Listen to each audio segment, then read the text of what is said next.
ওম নমো ভগবতে রামকৃষ্ণায়। এই আশ্রমের সম্পাদক মহারাজ পূজনীয় শ্রীমৎ স্বামী সুপর্ণানন্দজি মহারাজ এই স্মারক বক্তৃতা যাকে কেন্দ্র করে তাঁকে এবং যারা আয়োজন করেছেন তাদের সবাইকে এবং আপনারা যারা আজকে উপস্থিত আছেন আপনাদেরকেও আমার আন্তরিক প্রণাম, নমস্কার, শ্রদ্ধা, কৃতজ্ঞতা জানাই। আজকে পূর্ণ রথযাত্রা তিথি এবং এই রথযাত্রা তিথি আমাদের দেশের একটি অত্যন্ত পবিত্র এবং আনন্দময় উৎসব, মানে উৎসবের দিন। আমরা পুরীর রথযাত্রার যে আনন্দ উৎসব সে তো এখন দূরে বসেও দেখতে পাচ্ছি, আরও অনেক জায়গায় চারিদিকেই রথযাত্রার উৎসবে। আমি রাস্তা দিয়ে আসছিলাম, প্রচণ্ড যানজটে আটকা পড়েছিলাম, তার কারণ একটি বিরাট রথ নিয়ে ভক্তেরা শোভাযাত্রা করছিলেন, দেখেও খুব ভাল লাগছিল। রথের এই যে রথযাত্রা উৎসব এবং রথে ভগবানের আরোহণ করা, এটি সত্যিই খুব আকর্ষণীয়। আসলে প্রাচীনকালে এক সময় তো রথই আমাদের মূল, খুব যাকে বলা যায় ঐশ্বর্যবান একটি যানবাহন রূপে স্বীকৃত ছিল প্রাচীনকাল থেকেই। শুধু আমাদের দেশে নয়, অন্য দেশেও চ্যারিয়ট একটি খুব আকর্ষণীয় যানবাহন ছিল। সুতরাং সেই সূত্রেই এই রথের আলোচনা, কল্পনা বা উল্লেখ আমাদের শাস্ত্রাদিতেও এসেছে। আজকের এই পবিত্র তিথিটিতে তাই এই রথ সম্পর্কিত আলোচনা বা স্মরণ মনন করারই ইচ্ছা আমাদের হয়েছিল। আমি যে এইখানে একটু এই রথযাত্রার পুণ্যতিথিতে এই যে স্মরণ মননটি করব, সেটার মুখ্যত তিনটে ভাগ থাকবে। প্রথমত মূল যে বিষয়, উপনিষদে রথের একটি বিশেষ উপনিষদের রথ নিয়ে একটি খুব সুন্দর রূপক আলোচনা রয়েছে, পূজনীয় সুপর্ণানন্দজি মহারাজ তার উল্লেখও করলেন। পরবর্তীকালে উত্তর ঔপনিষদিক যুগে ভারতীয় শাস্ত্রে, পুরাণে ভগবদ্গীতার কথাও মহারাজ উল্লেখ করলেন। ভগবদ্গীতায় বিভিন্ন স্মৃতিশাস্ত্রে এই রথের উল্লেখ এবং রথযাত্রার উল্লেখ রয়েছে।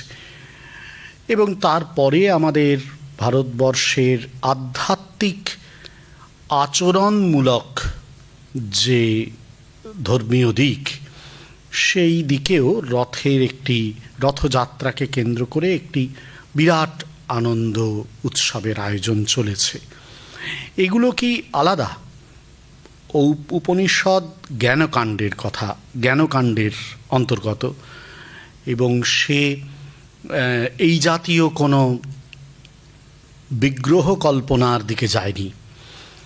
কিন্তু পরবর্তীকালে উত্তর ঔপনিষদিক যুগে, ভক্তি যুগে বিশেষত, এই রথকে নিয়েই আমাদের ভক্তির উচ্ছ্বাস আমরা নিজেরাই প্রত্যক্ষ করেছি। স্বয়ং ভগবান শ্রীরামকৃষ্ণদেব তিনিও কিন্তু রথযাত্রা উৎসবে যোগ দিয়েছেন একাধিকবার। সেটির উল্লেখ রয়েছে কথামৃতে, বলরাম বসুর বাড়িতে। লীলা প্রসঙ্গেও তার উল্লেখ করেছেন পূজনীয় শারদানন্দজি মহারাজ। শ্রী শ্রী মা স্বয়ং মাহেশের রথযাত্রায় যোগ দিয়েছিলেন। দুর্গাপুরী দেবী তার উল্লেখ করেছেন, খুব সুন্দর বর্ণনা দিয়েছেন। বলেছেন যে তিনি, অর্থাৎ দুর্গাপুরী দেবী, মায়ের সঙ্গে ছিলেন।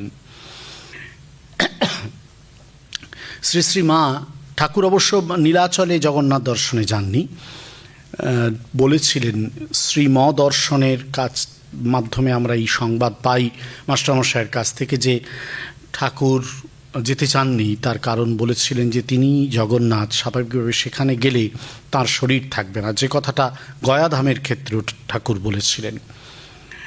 যে কারণে গয়াধাম দর্শনেও যাননি। ঠাকুর কিন্তু জগন্নাথ দর্শনে নীলাচলে যাননি, কিন্তু মা ঠাকুরের ছবি নিয়ে গিয়েছিলেন এবং ঠাকুরকে দর্শন করিয়েছিলেন, এবং মায়ের বিশ্বাস ছিল ছায়া কায়া সমান, সুতরাং ঠাকুরের নিশ্চয়ই দর্শন হয়েছিল। অর্থাৎ এই জগন্নাথ দেব এবং রথযাত্রা একে কেন্দ্র করে একটি খুব বিরাট উৎসব, মানে এখন আচরণমূলক আমাদের যে ধর্ম, আচারমূলক ধর্ম তাতে এসেছে। সেটা কি শুধুই আচার, নাকি এই যে উপনিষদে ব্যাখ্যাত আত্মতত্ত্বের উপদেশবাহী বা আত্মতত্ত্বের ব্যাখ্যাবাহী যে রথ কল্পনা বা রথরূপক শ্রুতি উপস্থাপিত করেছেন, তার সঙ্গে তার কোনো যোগ আছে? কারণ অনেক সময় আমাদের মনে হয় যে আমাদের আধ্যাত্মিক জীবনে জ্ঞান চর্চা আর আচরণ এর মধ্যে বোধহয় আসমান জমিন ফারাক, কিন্তু তা নয়।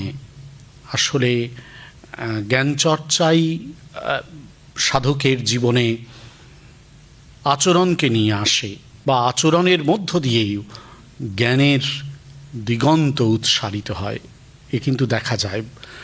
এবং আমরাও মনে হয় এই সংক্ষিপ্ত আলোচনায় সেটি একটু খুঁজে দেখার চেষ্টা করতে পারব। সেই কারণে এই প্রথম পর্যায়ে আমি কঠোপনিষদ তথা এই শ্রুতিতে উল্লিখিত রথরূপকের বা রথকল্পনার বিষয়টি উল্লেখের চেষ্টা করব। দ্বিতীয় পর্যায়ে দেখব উত্তর ঔপনিষদিক যুগে কেমন করে এই রথযাত্রা পরিকল্পিত হয়েছে, এবং তৃতীয় পর্যায়ে দেখব যে কেমন করে আসলে ওই যে রথরূপকের মূল তত্ত্ব, তাই আসলে এই যাবতীয় আমাদের আচার আচরণ রথযাত্রাকে কেন্দ্র করে বিশ্বাস ভক্তিকে ছুঁয়ে গেছে বা তাকে প্রভাবিত করেছে বা তার মধ্যে ব্যাপ্ত হয়ে রয়েছে। প্রথম পর্যায়ে আসি। কঠোপনিষদ বা কঠশ্রুতিতে তার প্রথম কঠোপনিষদের যে প্রথম খণ্ড, সেখানেই রয়েছে এই শ্লোক পরপর 1, 2, 3, 4, 5, 6টি 7টি শ্লোকে একেবারে স্পষ্ট করে শ্রুতি উল্লেখ করেছেন। আমি সেই শ্লোকগুলোকে উল্লেখ করছি এবং তার একটি সাধারণ অর্থ করলেই, আপনারাও এই শ্লোকগুলো জানেন, অত্যন্ত পরিচিত শ্লোক, অর্থ করলেই কিন্তু আমাদের সামনে বেরিয়ে আসবে যে শ্রুতি কিভাবে এই রথরূপককে ব্যবহার করেছেন। এই পর্যায়ের যে প্রথম শ্লোকটি, রথরূপকের আলোচনায় যে প্রথম শ্লোকটি, সেখানে তিনি শ্রুতি বলছেন, কঠোপনিষদ বলছেন, আত্মানম রথিনম বিদ্ধি শরীরম রথমেবতু বুদ্ধিম তু সারথিম বিদ্ধি মনঃ প্রগ্রহমেবচ। তারপরের শ্লোকেই আছে, ইন্দ্রিয়াণি হয়ানাহুর বিষয়াংস্তেষু গোচরান আত্মেন্দ্রিয় মনোযুক্তম ভোক্তা ইতি আহুর মনীষিণঃ।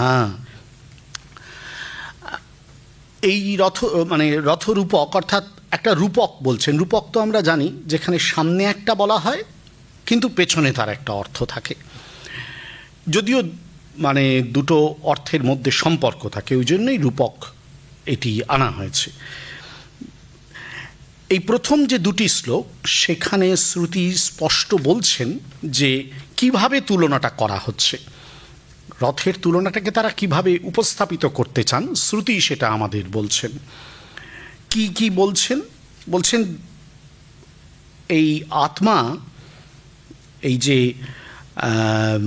আত্মানম রথিনম বিদ্ধি, আত্মাকে, কর্মফল ভোক্তা যে আত্মা আমাদের, তাকেই কিন্তু রথী বলে জানবে। তাহলে রথকে শরীরম রথমেবতু, আমার এই শরীরটা, আমার আপনার শরীরটা, সেটা হচ্ছে রথ, সেটা চলছে। এখন সেটা চলছে কি করে? ওই ভেতরে একজন রথী আছেন, তিনি কিন্তু মূল। আপাত দৃষ্টিতে তাকে দেখা যাচ্ছে না, কিন্তু তাকে উপলব্ধি করা যায়। আর তিনি না থাকলে রথটা চলবে না। শরীর তাই রথ।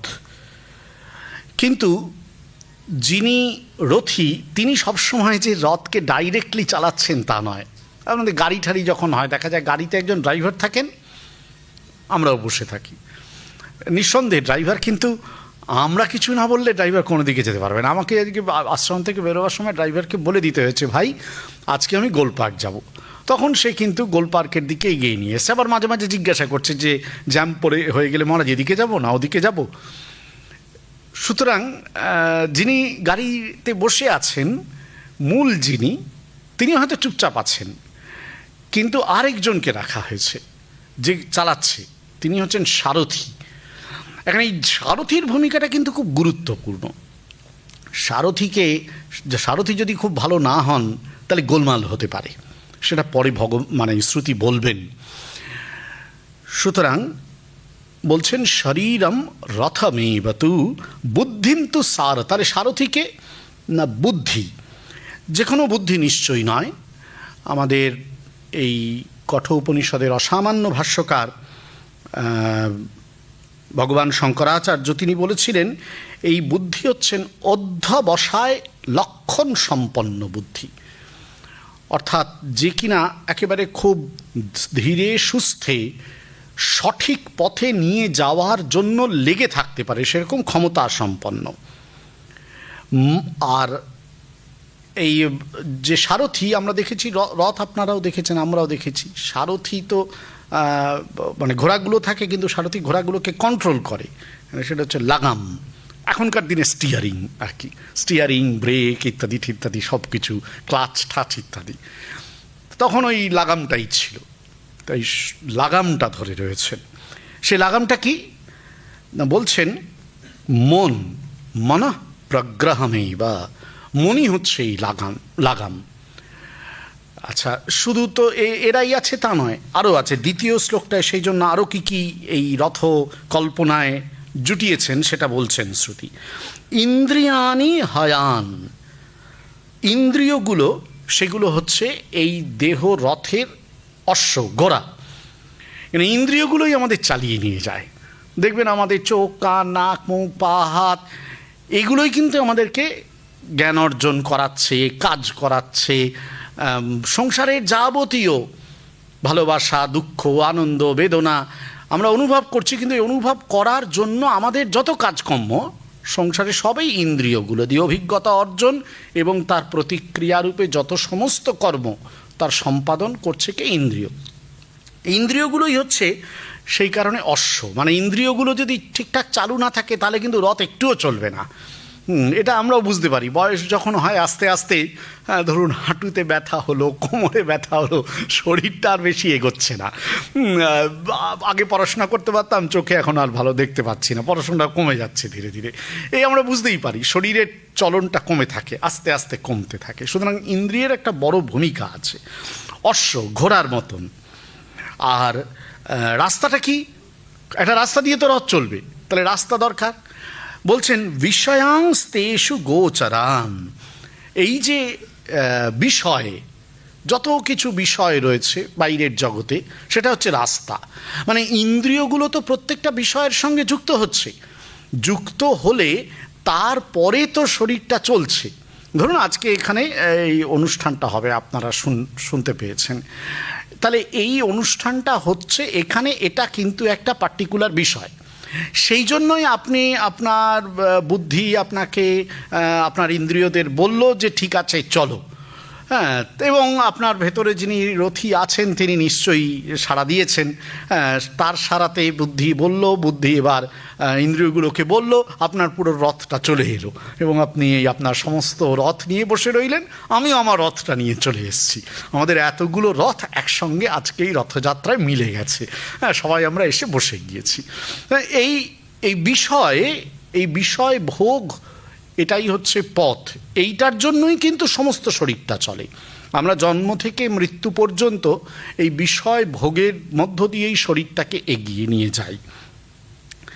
কিন্তু ভোক্তাকে, ভোগকর্তাকে বলছেন আত্মা ইন্দ্রিয় মনোযুক্তম, ভোক্তা।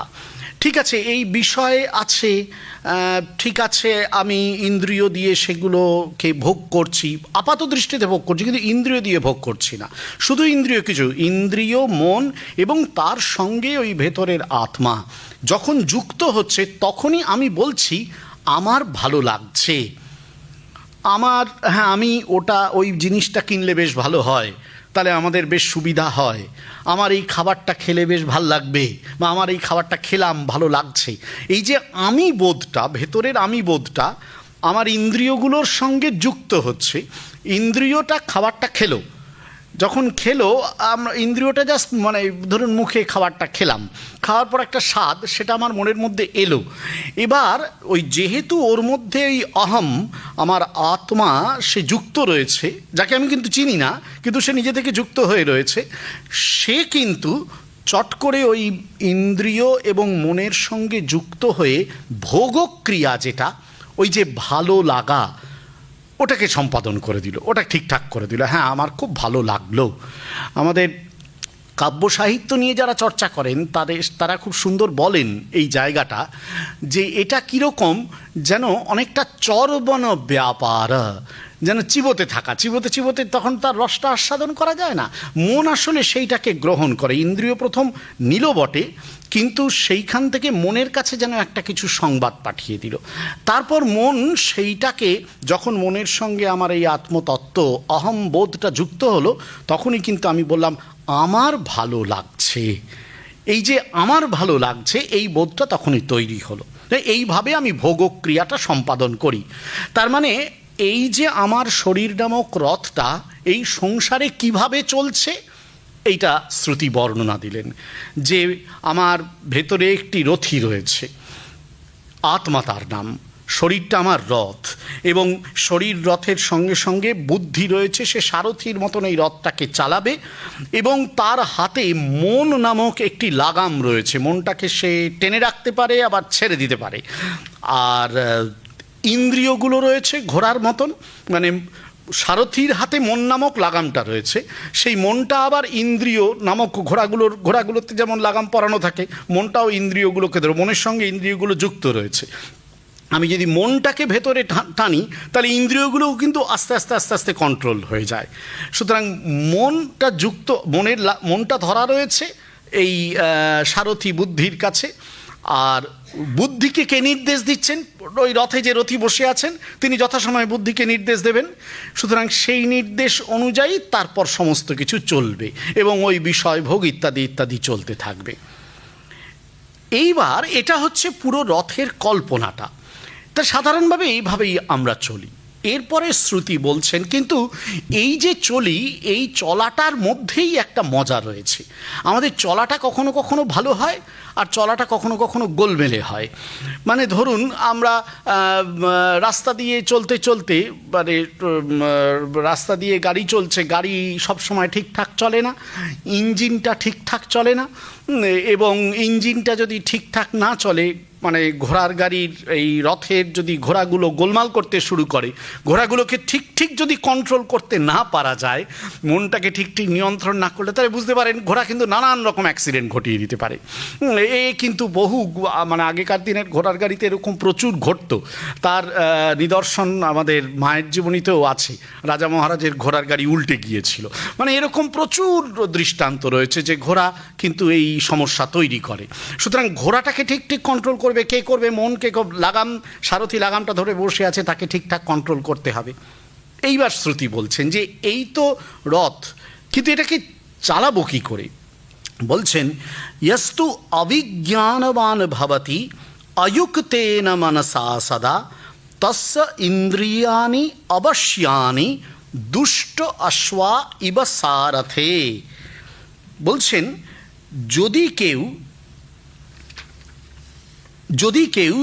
যদি এই বুদ্ধিরূপ সারথি প্রবৃত্তি এবং নিবৃত্তির বিষয়ে বিবেচনা শূন্য হয়, কোনটা করা উচিত কোনটা করা উচিত নয়, ভোগের মধ্যে আকণ্ঠ ডুবে থেকে সংসার থেকে আনন্দ পাবো, নাকি আমি উচ্চতর কোনো লক্ষ্যের দিকে এগিয়ে যাব। ছোটোখাটো ব্যাপারেও লোভ, লোভহীনতা, স্বার্থহীনতা, এগুলো তো আলাদা করতে হবে। আলাদা করলেই তবে আমরা ভালোর দিকে যেতে পারি। সুতরাং বলছেন যে এই বুদ্ধিরূপ সারথি যদি বিবেচনা শূন্য হয়ে যায়, সারথির কিন্তু একটা বড় কন্ট্রোলের ব্যাপার আছে। যখনই বিবেচনা শূন্য হবে, সারথি যদি ঠিক করতে না পারে যে এই পথে যাব না ওই পথে যাব, সারথি যদি ঠিক সময়ে ব্রেকটা না চাপে, স্টিয়ারিংটা ঠিক সময়ে না ঘোরায়, বা রথের ক্ষেত্রে রথের যদি সারথি তিনি যদি ঠিক সময়ে লাগামটাকে ঠিক করে টানতে না পারেন, বেশি টেনে ফেলেন বা বেশি আলগা দিয়ে ফেলেন, তাহলে কি হবে, মানে বিশেষত বেশি আলগা দিয়ে যদি ফেলেন তাহলে কি হবে, মনটা বিক্ষিপ্ত হয়ে যাবে। মানে ঘোড়া তো যেদিকে খুশি ছুটতে থাকবে, সারথিরাতেই তো মানে নিয়ন্ত্রণটা রয়েছে, তিনি তো লাগামটাকে টেনে ধরবেন, কিন্তু তিনি লাগামটাকে হালকা করে ছেড়ে দিয়েছেন, অত খেয়াল করছেন না, যেদিকে পারে যাক। তার মানে তিনি তখন এই প্রবৃত্তি নিবৃত্তি বিষয়ে বিবেচনা শূন্য। মহাভারতে একটি বিখ্যাত ঘটনা রয়েছে, সবাই আপনারা জানেন, অতি পরিচিত ঘটনা।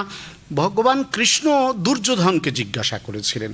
দুর্যোধন কিন্তু পণ্ডিত মানুষ ছিলেন, তা সত্ত্বেও দুর্যোধন নানান গোলমাল করেছেন। কৃষ্ণ অর্জুনকে জিজ্ঞাসা করেছিলেন যে তুমি এরকম করলে কেন, এরকম করছো কেন তুমি? তখন দুর্যোধন একটি উত্তর দিয়েছিলেন, বলেছিলেন যে জানামি ধর্মম নাচমে প্রবৃত্তি, জানামি অধর্মম নাচমে নিবৃত্তি। তারপর বলেছিলেন যে তুমি আমার হৃদয়ে থেকে যা করবে আমি তাই করাবো। কিন্তু প্রথম বাক্যটাও গুরুত্বপূর্ণ, যেখানে বলছেন আমি জানি কোনটা ধর্ম, কি করব, তাতে যে প্রবৃত্তি হচ্ছে না। জানি কোনটা অধর্ম, কি করব, সরে আসতে পারছি না। তার মানে মনটাকে, মানে ওই যে বুদ্ধিটা, সে বিবেচনা শূন্য হয়ে গেছে। সেই জন্যই দুর্যোধন ও কিন্তু গোলমাল করে ফেললো সব কিছু। আমাদের সংসারেও কিন্তু আমাদের প্রতি মুহূর্তে তাই হয়।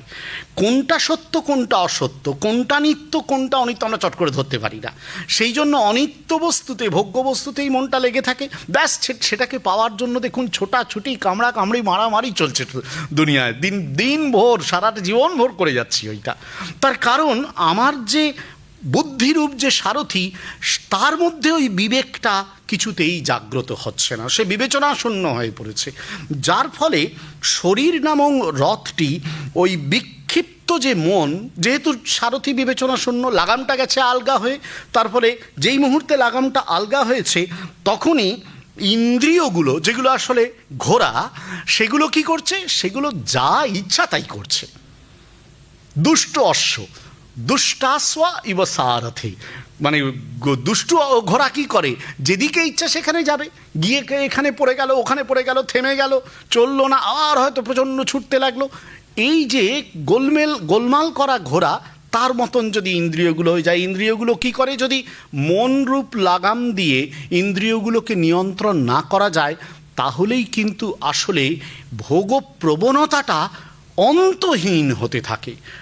লোভ, লাভ, হিংসা, ঈর্ষা, এই সমস্তগুলো তখন কিন্তু এত ভয়ানকভাবে প্রকাশ পেতে থাকে যে তা আসলে শুধু আমার ক্ষতি করে তা নয়, আমার চারিপাশের জগৎটাকে বিষিয়ে তোলে, পারস্পরিক সংঘাতের তৈরি করে।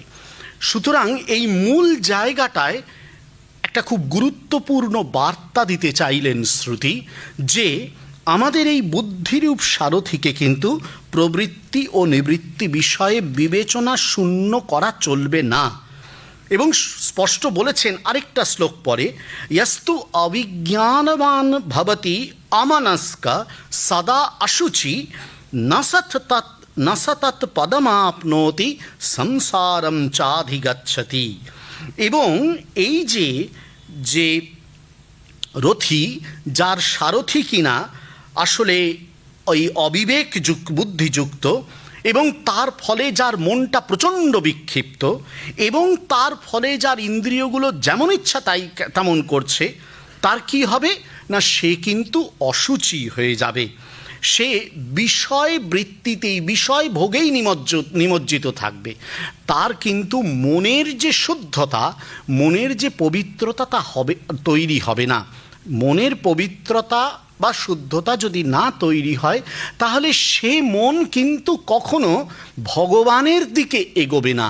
সে সবসময় সংসারের দিকেই কিন্তু মগ্ন থাকবে, সংসারের দিকেই এগোবে, ওই ভোগের দিকেই এগোবে, ওই প্রবৃত্তির দিকেই এগোবে, এবং প্রবৃত্তিকে কেন্দ্র করে যত রকম বেষ্টি ও সমষ্টিগত সংঘাত প্রতিঘাত আছে তার মধ্যে জড়িয়ে পড়বে। যদি সে ভগবানের দিকে এগোয়, যদি সে শুচি হয়, তাহলেই সে ভগবানের দিকে এগোতে পারবে। সেই জন্য বলছেন নসা তৎপদম আপনতি, এবং তার ফলে সেই তৎপদ অর্থাৎ ভগবৎ পদ, ভগবানকে সে কখনোই লাভ করতে পারবে না। এই সংসারে জন্ম মৃত্যু সমন্বিত এই যে সংসার প্রবাহ, তার মধ্য দিয়েই চিরকাল তাকে চলতে হবে। জন্মাবে, ভোগ করবে, দুঃখ পাবে, আবার মৃত্যু হবে, আবার জন্মাবে। এই যে একটা অনিঃশেষ সংসার চক্র, সংসার প্রবাহ, তার মধ্য দিয়েই তাকে চলতে হবে। বিপরীতে यस्तु विज्ञानवान भवति युक्तेन मनसा सदा तस्य इंद्रियाणि वश्यानि सदाश्वा इव सारथे।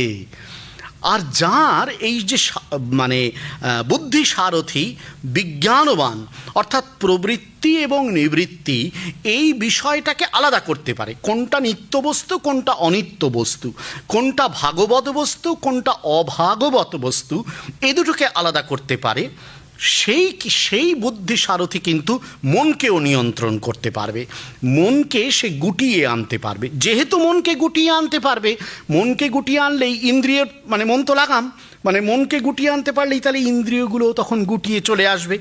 ইন্দ্রিয়গুলো তখন কিন্তু সদাস্বা শান্ত ধীর ঘোড়ার মতন ব্যবহার করবে, মানে সেই ঘোড়াগুলো তখন আমার আপনার কথা শুনবে, না হলে কিন্তু কথা শুনবে না।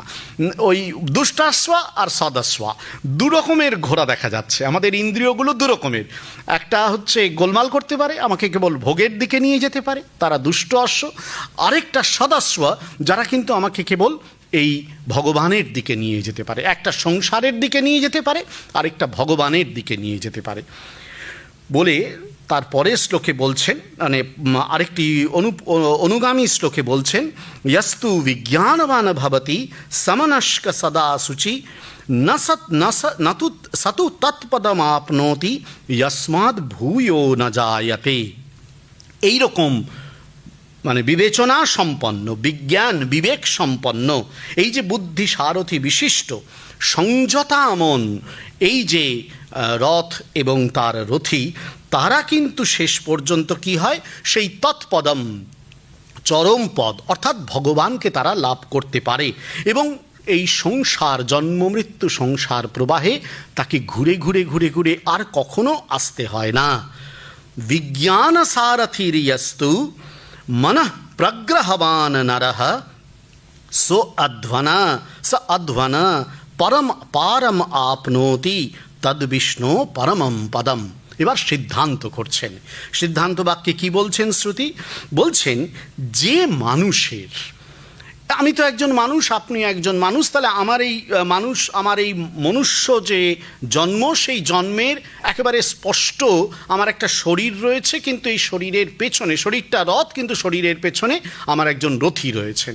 তাহলে এই রথ ও রথী নিয়ে যে সমগ্র মানুষ, রথ রথী সারথী অশ্ব, তারপর লাগাম প্রগ্রহ লাগাম, এই সমস্ত নিয়ে আমি যে মানুষ, এই আমার মানুষের তাহলে গতি কি?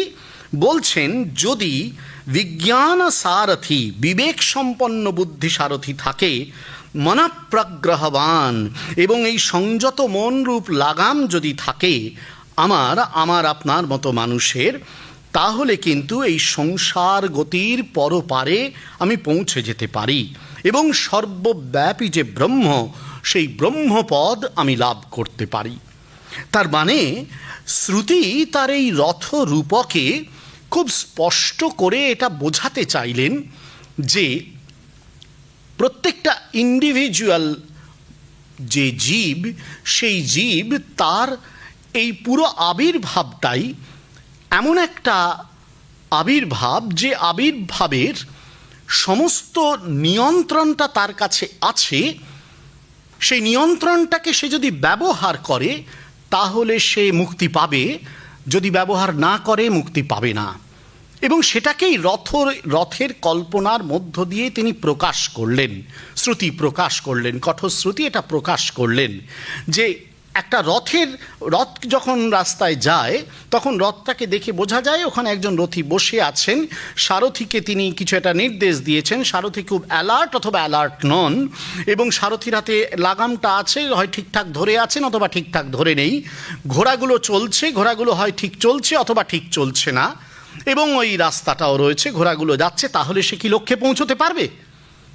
যদি রথীর যে দেওয়া বুদ্ধি সারথী সেটা ঠিক নেন এবং ঠিক প্রয়োগ করে এবং সেই রকমভাবে লাগামটাকে ধরে রাখে, এবং সেই রকমভাবে লাগামটাকে ধরে রাখার ফলে ঘোড়াগুলো যদি ঠিকঠাক চলে, তাহলে রাস্তা থেকে বেরিয়ে সে কিন্তু ঠিক লক্ষ্যে পৌঁছতে পারবে। আমাদের ক্ষেত্রেও তাই।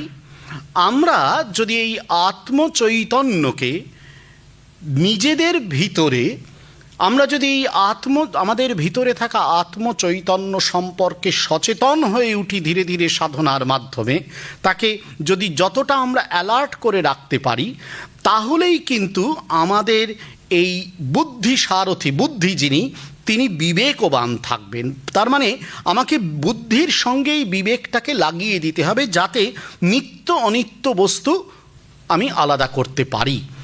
যদি পারি তাহলে বুদ্ধি কিন্তু আপনা থেকে মনকে নিয়ন্ত্রণ করবে, এবং মন তখন ইন্দ্রিয়গুলোকে যে কোনো দিকে যেতে দেবে না, শুধুমাত্র ওই লক্ষ্য যে ঈশ্বর, সেই ঈশ্বরের দিকেই নিয়ে যেতে দেবে। আদারওয়াইজ মনটা কিন্তু উল্টো পাল্টা করে বিষয়ের দিকে চলে যাবে। কিন্তু যদি আমি ঠিকঠাক করে আমার এই বুদ্ধিটাকে, বিবেক সম্পন্ন বুদ্ধি, যা কিনা নিত্য অনিত্য, ভাগবত বস্তু অভাগবত বস্তুকে আলাদা করতে পারে, এটা যদি করতে পারে, তাহলে স্বাভাবিকভাবেই সেই বুদ্ধিটাই মনটাকে টেনে ধরবে, মনগুলো ইন্দ্রিয়কে ঠিকঠাক পরিচালনা করবে। তাহলে আমার রথটা, এই শরীর নামক রথটা আসলে কিন্তু শেষ পর্যন্ত ভগবত পদ লাভ করবে, পরম বিষ্ণু পদ লাভ করবে। এটি কিন্তু শ্রুতি তার রথ কল্পনার মধ্য দিয়ে স্পষ্ট প্রকাশ করেছেন।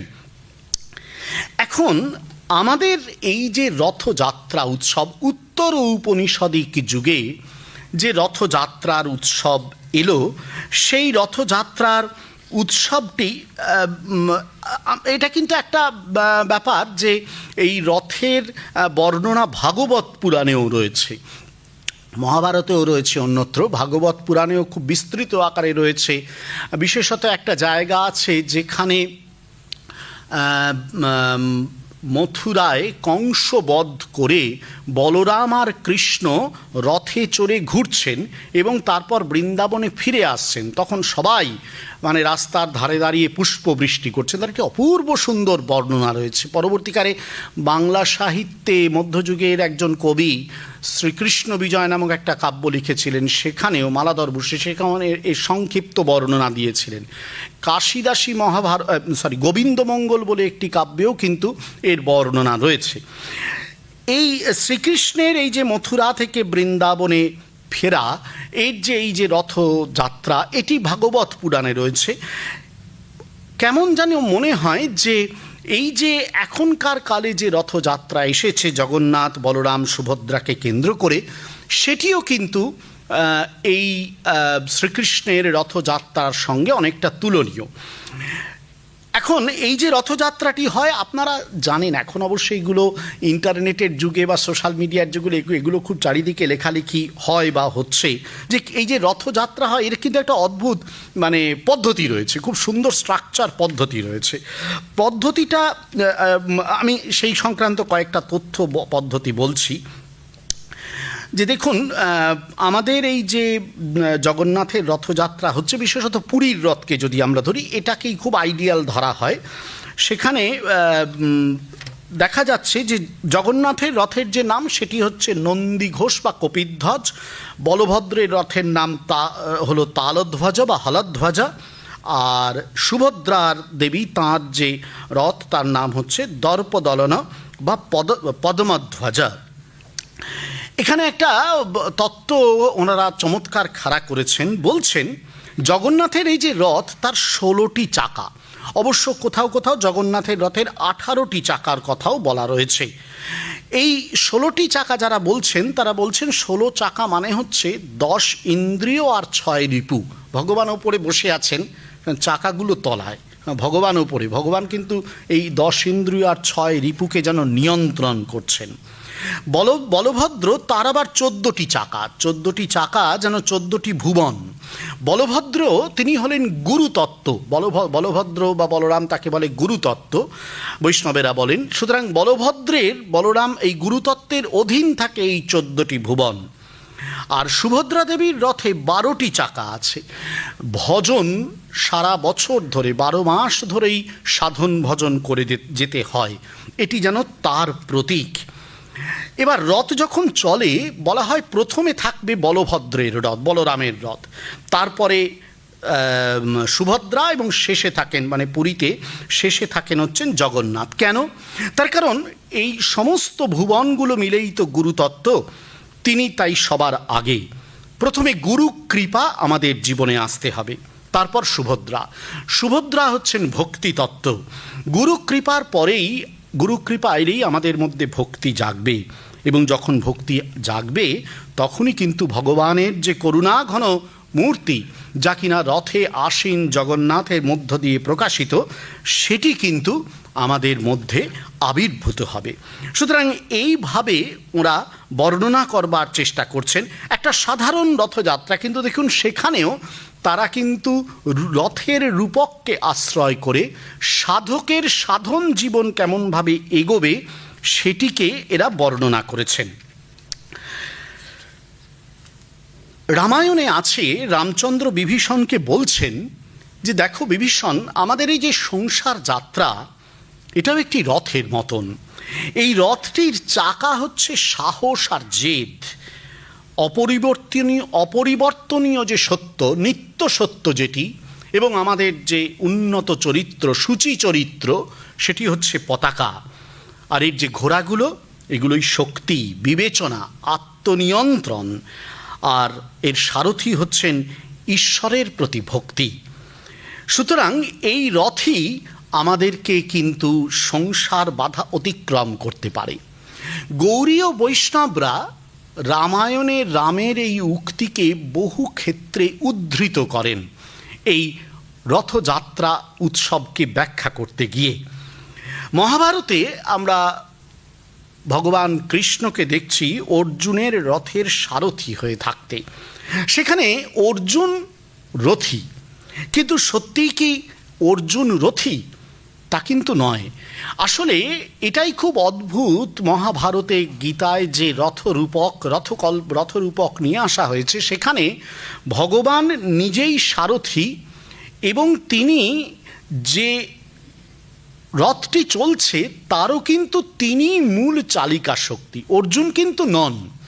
প্রমাণ, ভগবান গীতামুখে অর্জুনকে স্পষ্ট বলে দিয়েছিলেন, কালোস্মি লোকাক্ষয়কৃত প্রবৃদ্ধ লোক সমাহর্তুমিহ প্রবৃত্ত ঋতেপি ত্বাম ন ভবিষ্যন্তি সর্বে এব স্থিতা প্রত্যনীকেষু যোধা। তুমি ভাবছো তুমি সবাইকে মারছো? মোটেই না। আমি সেই মহাকাল, আমি সবাইকে মারছি, রাখছি, সব কিছু। তুমি যদি নাও থাকো, এরা কেউ থাকবে না সামনে। বলে তারপর একটি অসাধারণ বাক্য বলেছেন, নিমিত্ত মাত্রম ভব সব্যসাচিন। হে সব্যসাচী, তুমি নিমিত্ত মাত্র হও। সুতরাং ওই যে রথ, সেই রথে কিন্তু আসলে ধর্মক্ষেত্র কুরুক্ষেত্র রথে অর্জুন আছেন বটে, কিন্তু মূল রথী ভগবান নিজেই। তিনি রথীও বটে, সারথীও বটে। রথীরূপে তিনি অর্জুনের মধ্যে জেগে উঠছেন, অর্জুনের সত্তাকে, চৈতন্যবোধকে জাগ্রত করছেন। সারথী রূপে তিনিই কিন্তু দেখাচ্ছেন কেমন করে অশ্বগুলোকে নিয়ন্ত্রণ করতে হয়। স্বামীজি খুব সুন্দর বলেছিলেন যে ওই যে একটি দৃশ্য, যে ওই সমস্ত যুদ্ধক্ষেত্রের মধ্যেও কি প্রবল শক্তি প্রয়োগ করছেন তিনি অশ্ব নিয়ন্ত্রণের, অথচ তার মুখটি যেন শান্ত। এই একটি ছবির কল্পনা করা হয়েছে। এটিকে বলা, উনি বলেছিলেন, কর্মযোগের একটি শ্রেষ্ঠ নিদর্শন হতে পারে রথযাত্রা। তাই আসলে আমাদেরই আত্মতত্ত্বকে পুনরুদ্ধারের একটি চেষ্টা, এবং সেই কারণেই দেখা যায় এই রথকে মানে রথযাত্রা উৎসবে অংশগ্রহণের জন্য, রথযাত্রার উৎসবকে দর্শন করবার জন্য এত মানুষের মিল। রথে জগন্নাথ, বলরাম আর সুভদ্রা থাকছেন। জগন্নাথকে তিনি জগতের পতি, জগতেরই তিনি প্রভু। বলভদ্র বলরামকে, বল মানে শক্তি, রাম মানে আনন্দ। বলরাম তিনি যিনি আমাদের এই আত্মিক শক্তিময় আনন্দকে জাগ্রত করেন, যাতে আমরা ভগবত জগন্নাথের এই যে বিশ্বব্যাপী অস্তিত্ব, প্রভুত্ব ও বিভুত্বকে অনুভব করতে পারি। আর সুভদ্রা মানে, সু মানে ভালো, ভদ্র মানে কল্যাণ, ভদ্রা মানে কল্যাণময়িত্ব। অর্থাৎ তিনি এমন একটি শক্তি যিনি কিন্তু এই সংসারে সমস্ত কল্যাণ, শিবত্ব, শুভত্বকে নিয়ে আসতে পারেন, যাতে আমরা আসলে ভগবানের এই যে জগৎব্যাপী কল্যাণময় শক্তি তাকে উপলব্ধি করতে পারি। সুতরাং আমাদের এই যে রথযাত্রা, সেই রথযাত্রা অন্য আর কিছুই নয়, সেটি হচ্ছে যেন মানুষের একটি আধ্যাত্মিক সাধনা, যে সাধনায় মানুষ তার সমস্ত কাম, ক্রোধ ইত্যাদি রিপুগুলোকে, ইন্দ্রিয়গুলোকে ভগবানের পায়ের তলায় রেখে শেষ পর্যন্ত ভক্তির মাধ্যমে, আত্মশক্তির অনুভবের মাধ্যমে জগন্নাথ অর্থাৎ বিশ্বব্যাপী যে ভগবত অস্তিত্ব সেটিকে বুঝতে পারে। খুব সুন্দর বৈষ্ণব মহাজন সাধক কবি লিখেছিলেন, তাতল সৈকাতে বারি বিন্দু সমসুতমিত রমণী সমাজে, তোহে বিসর পিলু তাহে সমর পিলু অবমজু হব কোন কাজে, মাধব হম পরিণাম নিরাশা, তুহু জগতারণ দীন দয়াময় অতএ তোহারি বিশ্বাসা। বলছেন সারাটা জীবন তো আমি এই তপ্ত সংসার বালুকণায় কাটিয়ে দিলাম স্ত্রী পুত্র পরিবার নিয়ে, এখন বুঝতে পারছি যে এখন যেন সব কিছু ছেড়ে চলে যাচ্ছে, অবমজু হব কোন কাজে। বলছেন সেই জন্য এখন বুঝতে পারছি তুমি জগন্নাথ, তুমি জগৎ তারণ, এবং তোমারই ওপরকে আমার সমস্ত কিছু সমর্পণ করতে হবে। সেই কারণেই দেখবেন এই রথের রশি টানার জন্য এত চেষ্টা, রথের রশি ছোঁয়ার জন্য এত চেষ্টা। তার কারণ মানুষের বিশ্বাস, ভক্তি এবং বিশ্বাস এই জায়গায় যে মানুষ বিশ্বাস করে রথের রশি স্পর্শ করলে পুনর্জন্মের কষ্ট সহ্য করতে হয় না। ভগবানকে ওই রথে দর্শন করলে পুনর্জন্মের কষ্ট সহ্য করতে হয় না। অনেক গৌণ পুরাণ, ইন্দ্রনীলময় পুরাণ বলছেন যে রথের রশি সামান্য স্পর্শ করলেই পুনর্জন্ম ন ভূয়াতে, সংসার গতি আর থাকবে না, এই সংসার থেকে মুক্তি পেতে পারবো। একই কথা বলছেন সুত সংহিতা, রথে তু বামনম দৃष्ट्वा পুনর্জন্ম ন বিদ্যতে। এই রথে যখন এই বামন জগন্নাথ, যিনি বামন রূপে এসেছেন, তাকে দেখছি, তখন আর পুনর্জন্ম থাকবে না। এই রথ কোন রথ? শুধু বাইরের রথ কেন, আমাদের অন্তর, আমাদের ভেতর, এই শরীর রথ তো বটে, আমাদের এই শরীর রথ বটে। শরীর রথে কে আছেন ভেতরে বসে? শ্রুতি বলেছিলেন কিন্তু রথী রূপে রয়েছেন তিনি, সেই আত্মতত্ত্ব। তার মানে সেই শ্রুতি যা বলেছিলেন, এই পুরাণ বা এই স্মৃতি গ্রন্থগুলো কিন্তু একই কথা বলছে উত্তর ঔপনিষদিক যুগে এসে, যে এই যে শরীর রূপ রথ, এই শরীর রূপ রথের মধ্যেই তার অস্তিত্ব। বাইরে যাকে দেখছি ভেতরেও তিনি আছেন, তাকে অনুভব করব ভেতরে, আবার বাইরেও শুধু তাকে কাঠের মূর্তিতে দেখব না, তারই মধ্যে জগৎ ব্যাপ্তকারী বিভু প্রভু এই জগৎ স্বামী জগন্নাথকেই কিন্তু দর্শন করব। কপিল সংহিতা তাই বলছেন, গুণ্ডিচাখ্যম মহাযাত্রা ইয়ে পশ্যন্তি মুদনিতাঃ সর্ব পাপ বিনির্মুক্তা তে ইয়ান্তি ভুবনম মম। জগন্নাথদেব নিজেই বলছেন সেখানে কপিল সংহিতায় যে দেখো, এই গুন্ডিচা মহাযাত্রায় যে ব্যক্তি আমাকে দর্শন করবে সে কালক্রমে সমস্ত পাপ থেকে মুক্ত হয়ে আমার ভুবনেই শেষ পর্যন্ত আমার কাছেই কিন্তু পৌঁছে যাবে। শুরু করেছিলাম এই কথা বলে যে একদিকে শ্রুতি রথরূপকের মধ্য দিয়ে সাধককে আহ্বান করছে যে এই শরীররূপ রথটাকে নিয়ে এই সংসারে আমি কিভাবে যাব সেটা যেন সাধক দেখে নেয়, কিভাবে পথ চলব সেটা শ্রুতি তার রথরূপকে রথকল্পনায় বলেছেন। উত্তর ঔপনিষদিক যুগে এসে যখন ওই জ্ঞানকাণ্ডের আধ্যাত্মিক পরিমণ্ডল থেকে মানুষ নতুন করে ভক্তি বিশ্বাসের পরিমণ্ডলে ভগবত আরাধনার এক মহিমময় আয়োজন করল, সেখানে রথযাত্রার যে আয়োজন হলো, যা আজও চলছে, সেখানে কিন্তু একই রকমভাবে জগন্নাথের রথযাত্রা আর কিছুই নয়, সেটাও হলো আমাদের এই জীবনকে আধ্যাত্মিক সাধন পথে যথাযথভাবে এগিয়ে নিয়ে শেষ পর্যন্ত সেই পরম বিষ্ণুপদ লাভ করা। শ্রুতি কাঠোপনিষদের শ্রুতি বলেছিলেন স অধ্বনা পারমাপ্নোতি, সে এই সমস্ত সংসার যে প্রবাহ তার পারে সে পৌঁছে যেতে পারে এবং সে তদ্বিষ্ণু পরমম পদম, সেই বিষ্ণু পরম বিষ্ণুপদ, বিশ্বব্যাপী যিনি রয়েছেন তিনিই তো বিষ্ণু, সেই বিষ্ণুপদ লাভ করেন। কপিল সংহিতার কথাও আমরা শুনলাম, যেখানে জগন্নাথ দেব মহাপ্রভু স্বয়ং বলছেন, জগন্নাথ মহাপ্রভু বলছেন যে আমাকে দর্শন করবে এই রথে সে সমস্ত পাপ থেকে মুক্ত হয়ে আমার ভুবনে মানে ওই বিষ্ণুপদ লাভ করবে।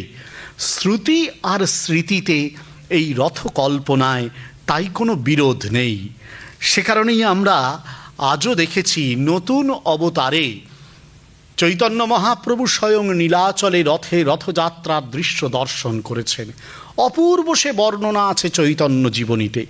আজও এই রথযাত্রায়, নীলাচলের রথযাত্রায় রথ মাঝে মাঝে থমকে থমকে দাঁড়ায়। কেন? তার কারণ তারা বিশ্বাস করেন আজও মহাপ্রভু চৈতন্য রাস্তার ধারে দাঁড়িয়ে সেই রথযাত্রা দর্শন করছেন। ওই রথের মধ্যে থাকা জগন্নাথ আর এই সচল জগন্নাথে কোনো পার্থক্য নেই। সেই প্রথা আজও চলেছে, সেদিন শুরু হয়েছিল, আজও কিন্তু একইভাবে রথযাত্রা চলে।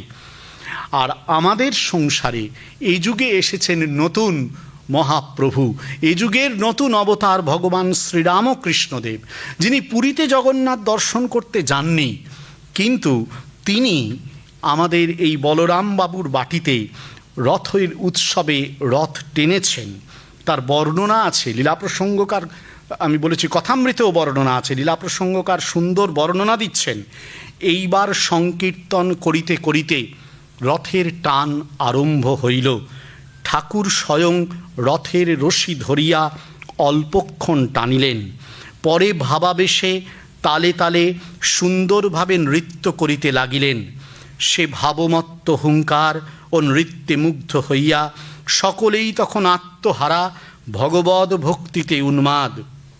বাহির বাটির দোতলার চকমিলান বারান্দাটি ঘুরিয়া ঘুরিয়া অনেকক্ষণ অবধি এই রূপ নৃত্য কীর্তন রথের টান হইলে শ্রী শ্রী জগন্নাথ, শ্রী গোবিন্দ, শ্রীমতী রাধারানী, শ্রী মহাপ্রভু ও তাহার সাঙ্গপাঙ্গ এবং পরিশেষে ভক্তবৃন্দ সকলের পৃথক পৃথক নামোল্লেখে করিয়া জয়কার দিয়া প্রণামান্তে কীর্তন সাঙ্গ হইল। অপূর্ব এ বর্ণনা কথামৃতেও রয়েছে। অপরাহ্ন হইয়াছে, ইতিমধ্যে বারান্দায় শ্রী শ্রী জগন্নাথদেবের সেই ছোট রথখানি ধ্বজা পতাকা দিয়া সুসজ্জিত করিয়া আনা হইয়াছে। ঠাকুর বারান্দায় রথাগ্রে গমন করিলেন, রথের রজ্জু ধরিয়া একটু টানিলেন। রথাগ্রে ভক্ত সঙ্গে নৃত্য ও কীর্তন করিতেছেন। অন্যান্য গানের সঙ্গে গান ঠাকুর পদ ধরিলেন। যাদের হরি বলতে নয়ন ঝরে, তারা তারা দুভাই এসেছে রে।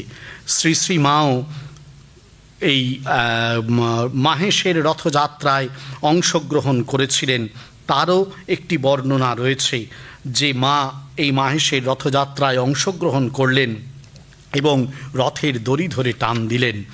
আসলে ভগবান ভক্তরূপে আসেন, ভগবান আর ভক্ত একাকার হয়ে যান। ভাগবত ভগবান ও ভক্ত একে তিন, তিনে এক, এই উপলব্ধি স্বয়ং ঠাকুরের দক্ষিণেশ্বরে হয়েছিল।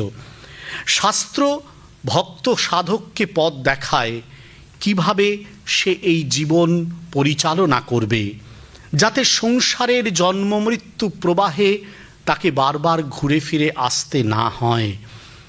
সে কারণেই শ্রুতি অতি প্রাচীনকালে রথরূপকের বর্ণনায় সাধককে আহ্বান করেছিল বিষ্ণুপদ প্রাপ্তির পথ গ্রহণ করতে। সে কারণেই পরবর্তীকালে উত্তর ঔপনিষদিক ভক্তিযুগের বিস্তীর্ণ পর্যায়ে স্মৃতিশাস্ত্র, সংহিতাশাস্ত্র, পুরাণ শাস্ত্র সাধককে আহ্বান করেছে রথযাত্রায় অংশ নিতে, রথযাত্রায় রথস্থিত জগন্নাথকে দর্শন করতে। আসলে তার কিছুই নয়, ঈশ্বরকে দর্শন করা, আমাদের শরীর রথকে নতুন করে মনে করা, আমাদের শরীর রথের মধ্যে থাকা আমাদেরই আত্মচৈতন্যকে উপলব্ধি করার চেষ্টা।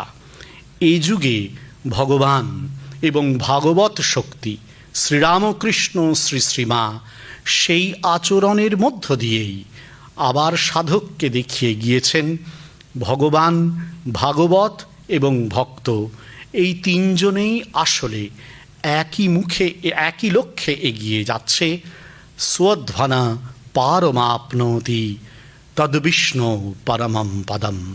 সেই পারে পৌঁছতে হবে, সংসার সমুদ্রের পারে পৌঁছতে হবে, যে পারে পৌঁছলে আমরা সেই পরম বিষ্ণুপদ লাভ করব।